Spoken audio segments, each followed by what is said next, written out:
Да не се градат објекти од тврда градба на самиот брег на Дојранското езеро, вклучително и патеки, бидејќи е штетно за биодиверзитетот и не дозволува природно прочистување на езерото, велат биолозите. Вакви научни ставови се споделени во повеќе студии, а слични се забелешките и за Охрид. Изминатите денови Охридското езеро на брегот испарли тони пластика и друг отпад, а само прочистување имаше и на Дојранското крајбрежје, иако само вегетација. Овие трски и останата вегетација езерото ги сфрлило на брегот на Дојран.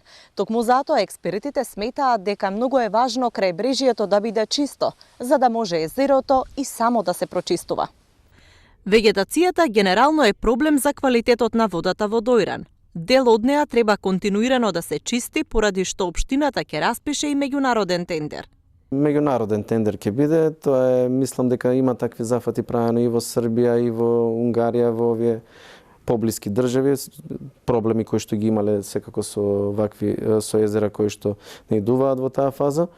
Ќе биде меѓународен, ќе биде се отворено, јавно, транспарентно, така што ќе видиме кои компании ќе се пријават. Дај Боже да се пријават што е можно повеќе и да имаме повеќе ефекти, односно поголеми површини за чистење.